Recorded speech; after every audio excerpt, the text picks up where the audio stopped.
Friends, आप सभी का स्वागत है आपके अपने YouTube channel learn with Raj. Last day हम पढ़ रहे थे पैसिव वॉइस, और पैसिव वॉइस में हमने पढ़ लिया था प्रेजेंट परफेक्ट टेंस का पैसिव वॉइस। हमने last day present perfect tense का पैसिव वॉइस कंप्लीट किया था। आज की क्लास में हम पढ़ेंगे पास्ट इंडिफिनिट टेंस का पैसिव वॉइस, क्योंकि हमने आपको बताया था कि सभी का परफेक्ट कंटिन्यूअस, चाहे प्रेजेंट का हो या पास्ट का हो या फ्यूचर का हो, उनका पैसिव वॉइस नहीं बनता है, और फ्यूचर कंटिन्यूअस का चार का पैसिव वॉइस नहीं बनता है। तो हम आज की क्लास में पढ़ेंगे पास्ट इंडिफिनिट टेंस का पैसिव वॉइस। इसके लिए इससे पढ़ने से पहले हमको एक्टिव वॉइस आना चाहिए। तो पास्ट परफेक्ट टेंस के एक्टिव वॉइस में क्या होता है, अगर सिंपल सेंटेंस होता है, अगर साधारण वाक्य होता है, तो साधारण वाक्य में मेन वर्ब की सेकेंड फॉर्म लगाते हैं। यहाँ पर डिड का प्रयोग एज ए हेल्पिंग वर्ब के रूप में नहीं किया जाता है। और अगर सेंटेंस नेगेटिव हुआ तो यहाँ पर डिड का प्रयोग हेल्पिंग वर्ब के रूप में किया जाता है और मेन वर्ब की फर्स्ट फॉर्म लगाते हैं। अगर आपने टेंस का वीडियो मिस किया है तो आप जैसे यूट्यूब में सर्च करेंगे टेंस बाय राज, तो आपको तुरंत प्लेलिस्ट मिल जाएगी, आप उसके माध्यम से टेंस वहाँ से कंप्लीट कर लें। अगर आपने अभी तक टेंस के वीडियो नहीं देखे हैं, 27 क्लासेस हमारी टेंस की हुई हैं, तो अगर आपको कोई सी भी टेंस में दिक्कत है तो आप वहाँ से कंप्लीट कर लेना। तो चलिए अब अपनी क्लास को कंटिन्यू करना चाहेंगे। हम पढ़ रहे थे पैसिव वॉइस था past indefinite tense. Past indefinite tense का पैसिव वॉइस हम आज पढ़ेंगे। तो सिंपल सेंटेंस का नियम क्या होता है, सब्जेक्ट के बाद मेन वर्ब की सेकंड फॉर्म लगाते हैं। इसमें पास्ट इंडिफिनिट में सब्जेक्ट और सब्जेक्ट के बाद मेन वर्ब की सेकंड फॉर्म, इसके बाद ऑब्जेक्ट, इसके बाद अदर वर्ड, इसके बाद प्लस लास्ट में फुल स्टॉप। ये होता है पास्ट इंडिफिनिट टेंस का पैसिव वॉइस। अब इंडिफिनिट टेंस का एक्टिव वॉइस होता है। अब हमको इसको चेंज करना है पैसिव वॉइस में। तो हमारा फर्स्ट नियम यही होता है सब्जेक्ट को ऑब्जेक्ट और ऑब्जेक्ट को सब्जेक्ट में चेंज करना। तो यहाँ पर हमारा क्या आ जाएगा, यहाँ पर आ जाएगा ऑब्जेक्ट। और हमने आपको लास्ट डे क्लास में बताया था, फर्स्ट डे क्लास में, ऑल इंडिफिनिट क्या होता है, ऑल इंडिफिनिट सेम कंटिन्यूअस क्या होता है, ऑल इंडिफिनिट क्या होते हैं, सेम कंटिन्यूअस प्लस वर्ब की थर्ड फॉर्म। ये नियम होता है कि सभी इंडिफिनिट, चाहे प्रेजेंट का हो या पास्ट का हो या फ्यूचर का हो, सभी इंडिफिनिट कंटिन्यूअस में जाएंगे, अपने आगे के वाले सेंटेंस में जाएंगे कंटिन्यूअस में। तो यहाँ पर कंटिन्यूअस की साइकिल क्या होगी, कंटिन्यूअस की साइकिल क्रिया होगी वाज या वर्ब। तो यहाँ पर लगाएंगे हम सब्जेक्ट, इसी ऑब्जेक्ट के हिसाब से, जो हमारा ऑब्जेक्ट आएगा इसी के हिसाब से हम यहाँ पर वाज या वर्ब में से एक हेल्पिंग वर्ब लगाएंगे, वाज या वर्ब। फिर इसके बाद मेन वर्ब की अब लगाएंगे हमको थर्ड फॉर्म लगानी, क्योंकि सभी पैसिव वॉइस के साथ लगाते हैं मेन वर्ब की थर्ड फॉर्म, मेन वर्ब की थर्ड फॉर्म लगाएंगे। इसके बाद मेन वर्ब की थर्ड फॉर्म लगाने के बाद अब यहाँ पर अगर ऑब्जेक्ट लिखा है तो ऑब्जेक्ट लिख देना, अदर वर्ड, अगर अदर वर्ड है तो अदर वर्ड लिख देना। और फिर लास्ट में बाई प्लस सब्जेक्ट यहाँ पर लास्ट में। आप इसको अदर वर्ड को पहले भी कर सकते हैं और बाद में भी कर सकते हैं। यहाँ पर बाई के इसको पहले भी कर सकते हैं और बाई को बाद में कर सकते हैं, इससे कोई इशू नहीं है, ठीक है। अब हमने क्या कहा, देखो सर्वप्रथम क्या करना है, आपको सब्जेक्ट को ऑब्जेक्ट और ऑब्जेक्ट को सब्जेक्ट में बनाना है। फिर इसके बाद नियम आपको याद रखना है, all indefinite same continuous plus verb की थर्ड फॉर्म, चाहे प्रेजेंट का हो या पास्ट का हो या फ्यूचर के इंडिफिनिट सेम कंटिन्यूअस में, अपने कंटिन्यूअस में चेंज होंगे और वहाँ पर लगाएंगे वर्ब की थर्ड फॉर्म। अब यहाँ पर क्या होगा, यहाँ पर हमारा सेंटेंस ये लिखा है तो यहाँ पर ऑब्जेक्ट और इसके बाद वाज या वर्ब, इसके बाद मेन वर्ब की थर्ड फॉर्म, इसके बाद अदर वर्ड, इसके बाद बाई प्लस सब्जेक्ट और लास्ट में full stop. We sang a song with you yesterday. अब हमारे पास एग्जाम्पल है, एग्जाम्पल से ये चीज़ें और भी बेहतर तरीके से क्लियर होंगी। तो एग्जाम्पल में गौर करिएगा, देखो we sang a song with you yesterday. We यहाँ पर देखो मेन वर्ब की लगी है सेकेंड फॉर्म, मेन वर्ब की सेकेंड फॉर्म, इसके बाद ऑब्जेक्ट क्या है विथ यू, इसमें ऑब्जेक्ट है ए सॉन्ग, और विथ यू और स्टरडे ये हमारे अदर वर्ड है, दो अदर वर्ड है इसमें। हमने आपको बताया था लास्ट डे क्लास में, हमने यही आपसे बताया कि ऑब्जेक्ट को हम कैसे पहचानेंगे। सर्वप्रथम आपको जाना है आपके पास वर्ब को, तो वर्ब आप जानने के बाद जैसे आप वर्ब जान पाएंगे तो वर्ब के तुरंत बाद होता है ऑब्जेक्ट। यहाँ पर ऑब्जेक्ट क्या हो गया, ए सॉन्ग, तो हम यहाँ पर लिखेंगे ए सॉन्ग। अब ए सॉन्ग लिखने के बाद सब्जेक्ट को ऑब्जेक्ट बनाने के बाद क्या होता है नियम कि वाज या वर्ब में से आपको एक हेल्पिंग वर्ब लगानी है। तो ए सॉन्ग हमारा एक वचन करता है, यहाँ पर लगाएंगे वाज, ए सॉन्ग वाज। अब मेन वर्ब की थर्ड फॉर्म, तो यहाँ पर सिंग सैंग संग, मेन वर्ब लगा दिया हमने थर्ड फॉर्म, तो अ सॉन्ग वाज संग।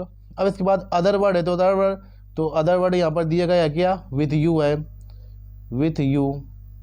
और इसके बाद स्टरडे भी हमारा अदर वर्ड में आता है, तो स्टरडे भी यहाँ पे लिख देंगे, या आप स्टरडे को सबसे लास्ट में भी लिख सकते हैं, कोई दिक्कत नहीं है, स्टरडे। और उसके बाद बाई प्लस सब्जेक्ट वी का यहाँ पर सब्जेक्टिव केस है, इसका ऑब्जेक्टिव केस क्या होगा, वी का ऑब्जेक्टिव केस होता है अस, बाई अस। हमारा सेंटेंस बनकर तैयार हो गया, आ सॉन्ग वाज संग विथ यू स्टरडे बाई अस। हमने सर्वप्रथम क्या किया, हमने सर्वप्रथम ये किया सब्जेक्ट को ऑब्जेक्ट में और ऑब्जेक्ट को सब्जेक्ट में चेंज किया। ये चेंज करने के बाद मेन वर्ब की थर्ड फॉर्म लगाई और थर्ड फॉर्म लगाने के बाद हमारा जो अदर वर्ड थे अदर वर्ड लिख दिया, उसके बाद by plus subject, by plus object हमने लास्ट में चेंज कर दिया। अब इसके बाद देखो यहाँ पर ये नियम कौन सा लिखा है। अब ये नियम है हमारा, ये अभी हमने पढ़ा था सिंपल सेंटेंस के बारे में। अब ये जो हमारा नेक्स्ट नियम लिखा है यहाँ पर, subject plus did plus not plus main verb की first form plus object plus other word plus full stop, ये होगा नियम हमारा निगेटिव सेंटेंस का। पास्ट इंडिफिनिट टेंस के निगेटिव सेंटेंस का नियम यही होता है। तो अब हमको निगेटिव सेंटेंस को चेंज करना है किसमें, पैसिव वॉइस में। अब हम निगेटिव सेंटेंस को पैसिव वॉइस में चेंज करेंगे। तो वही नियम है अपना, सब्जेक्ट को ऑब्जेक्ट और ऑब्जेक्ट को सब्जेक्ट में चेंज करना। तो यहाँ पर लिख देंगे ऑब्जेक्ट। ऑब्जेक्ट लिखने के बाद अब इसकी साइक्रिया क्या होती है, इसकी साइक्रिया होती है वाज वर, क्योंकि हम बना रहे हैं पैसिव वॉइस। तो पैसिव वॉइस में all indefinite same continuous plus verb की थर्ड फॉर्म। तो यहाँ पर वर्ब होगी हमारी वाज या वर, तो वाज वर। अब इसके बाद नॉट है तो नॉट लगा दो, वाज वर के बाद नॉट है तो नॉट लगा दो।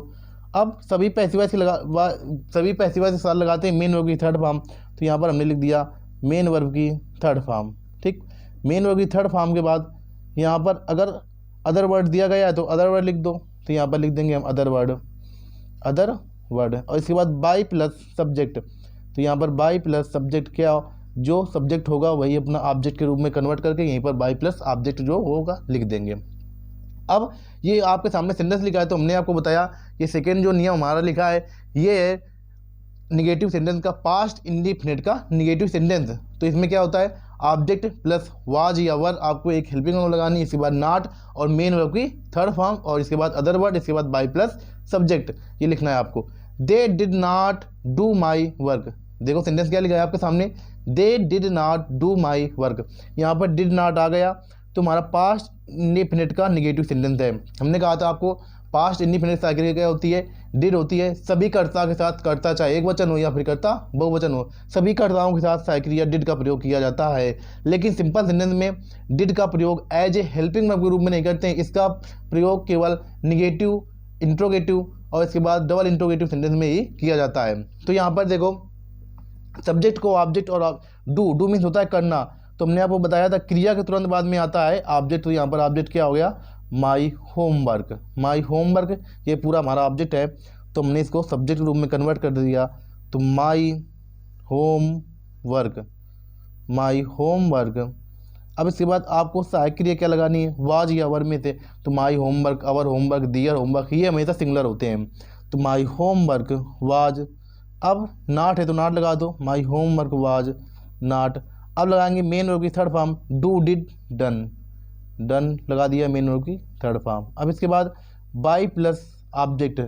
ऑब्जेक्ट क्या होगा, दे। हमने आपको लास्ट डे क्लास में बताया है दे का ऑब्जेक्टिव केस क्या होता है, दे का ऑब्जेक्टिव केस होता है देम। तो हम यहाँ पर लिख दें बाई देम। ये सेंटेंस बनकर हमारा तैयार हो गया कि माई homework was not done by them. अब इसके बाद जो नेक्स्ट सेंटेंस लिखे हैं, तो हमने अभी तक आप लोगों को पास्ट इंडिफिनिट का सिंपल सेंटेंस और निगेटिव सेंटेंस पढ़ा दिया है। अब हम चल रहे हैं इंट्रोगेटिव सेंटेंस में। अब हम आगे बनाएंगे इंट्रोगेटिव सेंटेंस को कैसे हम उसमें पैसिव वॉइस में चेंज करते हैं। तो हमारा इंट्रोगेटिव सेंटेंस लिखा है did we beat to him. Interrogative sentence क्या होते हैं कि जो हेल्पिंग वर्ब से प्रारंभ होंगे, हमने आपको लास्ट डे क्लास में बताया था, जो हेल्पिंग वर्ब से प्रारंभ होंगे और लास्ट में लगा होगा क्वेश्चन मार्क, ये होते हैं हमारे इंट्रोगेटिव सेंटेंस। अगर एक्टिव वॉइस हेल्पिंग वर्ब से प्रारंभ है तो पैसिव वॉइस भी हमारा हेल्पिंग वर्ब से प्रारंभ होगा, ये चीज़ तो कन्फर्म है। अब इसके बाद ये कन्फर्म करने के बाद अब आपको देखना है यहाँ पर हमारा ऑब्जेक्ट क्या होगा। तो ऑब्जेक्ट वर्ब क्या है, बीट। तो बीट के तुरंत बाद में क्या आएगा, ऑब्जेक्ट। ऑब्जेक्ट क्या हो गया, टू हिम। तो हमने आपको बताया था लास्ट डे क्लासों में, हमने आपको बताया है टू हिम का ऑब्जेक्टिव केस क्या होगा। तो टू हिम का ऑब्जेक्टिव केस होगा, सब्जेक्टिव केस सॉरी ही होगा। तो यहाँ पर ही, अब करता एक वचन एक बहुवचन है, तो हमारा ही करता सिंगुलर है, एक वचन है, तो एक वचन के साथ साइक्रिया वाज या वर। तो यहाँ पर लगाएंगे हम वाज। तो वाज वाज, इसके बाद ही। अब मेन वर्ब की लगाएंगे थर्ड फॉर्म। तो was he beaten, BEATEN, beaten. और इसमें अदर वर्ड दिया नहीं गया है तो बाई। अब इसके बाद वी का ऑब्जेक्टिव केस क्या होगा, तो यहाँ पर होता है वी का ऑब्जेक्टिव केस अस। तो हमने यहाँ पर लिख दिया बाई अस। ये सेंटेंस बनकर हमारा तैयार हो गया। Was he beaten by us, was he beaten by us. अब इसके बाद नेक्स्ट सेंटेंस की ओर मूव करते हैं। ये हमारा सेंटेंस है, देखो हेल्पिंग वर्ब से प्रारंभ है और नॉट भी लगा है और लास्ट में क्वेश्चन मार्क भी है। तो ये हमारा है इंट्रोगेटिव का निगेटिव सेंटेंस। अगर नॉट आ जाए तो निगेटिव, कौन सा इंट्रोगेटिव, क्योंकि हेल्पिंग वर्ब से प्रारंभ है और लास्ट में लगा है क्वेश्चन मार्क। तो इसको हमको चेंज करना है किसमें, पैसिव वॉइस में। इसको हम कैसे चेंज करेंगे, तो did Mohan not call to me. तो यहाँ पर हेल्पिंग वर्ब से हमारा एक्टिव वॉइस प्रारंभ है तो पैसिव वॉइस भी हेल्पिंग वर्ब से प्रारंभ होगा।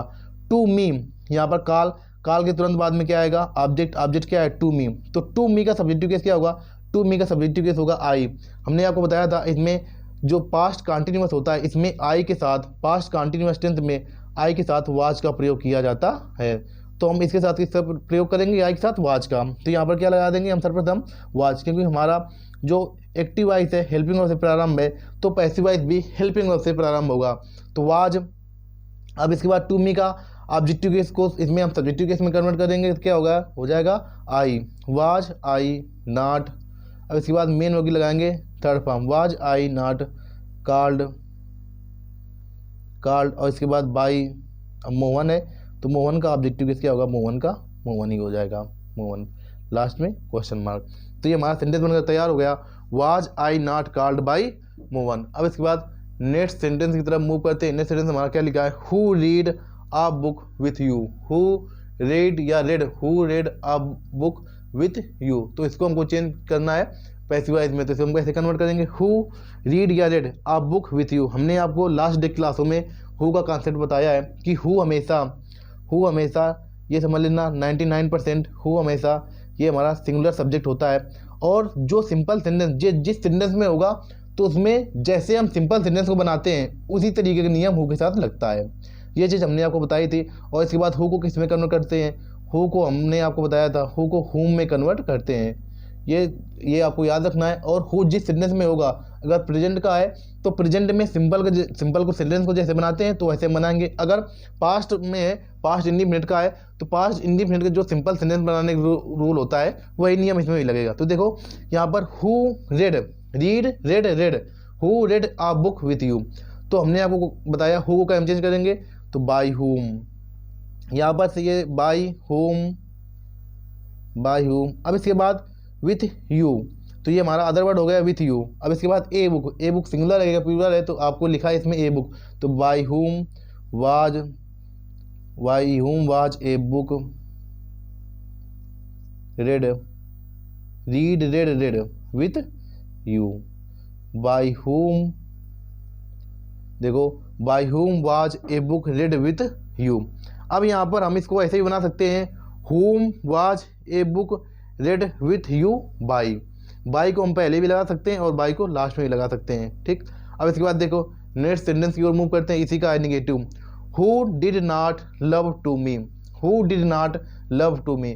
तो हु को हम चेंज करेंगे, हु को यहाँ पर हमने चेंज कर दिया बाई हुम में, बाई हुम। इसके बाद बाई हुम के बाद यहाँ पर देखो टू मी लिखा है, तो यहाँ पर टू मी वर्ब के तुरंत बाद में क्या आता है, ऑब्जेक्ट। तो यहाँ पर ऑब्जेक्ट क्या है, टू मी। तो हमने आपको बताया था टू मी का सब्जेक्टिव केस क्या होगा, टू मी का सब्जेक्टिव केस होगा आई। अब आई के साथ आई के लिए क्या लगाएंगे, आई के साथ आई, क्योंकि ऑलवेज सिंगुलर, ऑलवेज इसमें सॉरी आई पास्ट कॉन्टिन्यूअस में सिंगुलर रूप में क्या करता है, तो वहाँ पर साइक्रिया फिक्स होती है कि आई के साथ लगाएंगे वाज। तो यहाँ पर बाई हुम वाज आई। अब इसके बाद नॉट है तो नॉट लगा दो, by whom was I not. अब लगाएंगे मेन हो गई थर्ड फॉर्म क्या है, लव्ड, और लास्ट में question mark. By whom was I not loved, by whom was I not loved. ये हमारे सेंटेंस बनकर तैयार हो गए। तो आज की क्लास में हमने पढ़ा है पास्ट इंडिफिनिट टेंस का पैसिव वॉइस।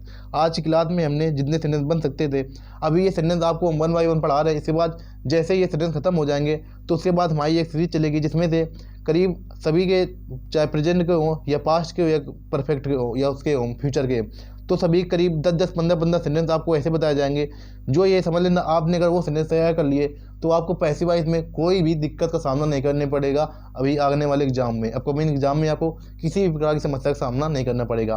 पहले हम 1 बाय 1 पढ़ा रहे हैं तो आपको 1 बाय 1 कॉन्सेप्ट को क्लियर करते हुए चलना है। तो चलिए अब आज की क्लास को यहीं पर हम वाइंड अप करना चाहेंगे। मिलते हैं नेक्स्ट सेशन में। अगर आपको वीडियो अच्छा लगा और मेहनत में कुछ आपको ये लगा हो कि हाँ हमारे लिए कुछ अच्छा किया जा रहा है, तो आप वीडियो को 4 लोगों के पास अवश्य पहुँचाइएगा, जिससे ज़्यादा से ज़्यादा लोग हमारे साथ जुड़ सकें और अपनी तैयारी को और भी लेवल पर बूस्टअप कर सकें। चलिए आज की क्लास को भी हम वाइंड अप करेंगे। मिलते हैं नेक्स्ट सेशन में। तब तक के लिए जय हिंद, जय भारत।